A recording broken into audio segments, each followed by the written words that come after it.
Pensez-vous vous certifier VBP+ bientôt ou voulez-vous simplement vous rafraîchir la mémoire avant votre prochain audit? Cette vidéo vous est destinée. Premièrement, avez-vous fait votre formation VBP+? Il y a différentes façons de le faire. Vous pouvez aller en ligne au Cattle Learning Center. Ensuite, vous pouvez également faire une formation en classe. Vous n'avez qu'à vous informer auprès de votre secrétaire régional. Pour que la visite de l'auditeur soit le plus efficace possible, ayez toute la documentation à un seul endroit, par exemple dans un cartable facile à consulter lors de l'audit. N'oubliez pas que votre cahier de charge VBP+ est un outil indispensable pour vous préparer à votre audit. N'hésitez pas à toujours l'avoir bien en vue dans votre bureau. Voyez la visite de l'auditeur un peu comme une discussion.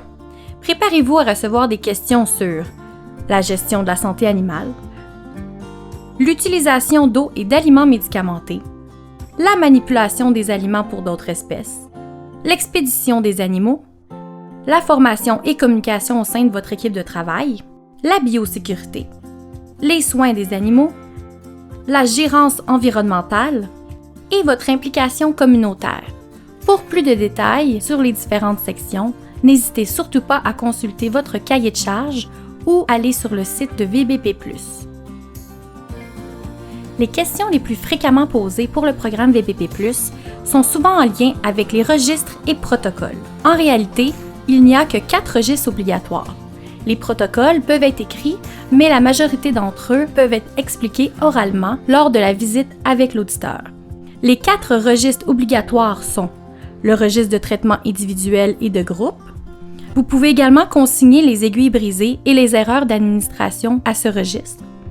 Le deuxième registre obligatoire est l'ordonnance vétérinaire ou la facture d'achat des médicaments, le registre des décès euthanasie et le registre d'expédition. Si vous avez des pâturages ou produisez du foin, il y a également le registre des pesticides pour les fourrages qui sera demandé par l'auditeur et également lors de votre évaluation des registres. Si vous mélangez des aliments médicamenteux, il faudra aussi consigner l'information dans un registre. Gardez en tête vos protocoles. Ce n'est pas obligatoire de les écrire, mais bien de pouvoir les expliquer oralement. Finalement, les demandes d'action corrective, ou les DAC.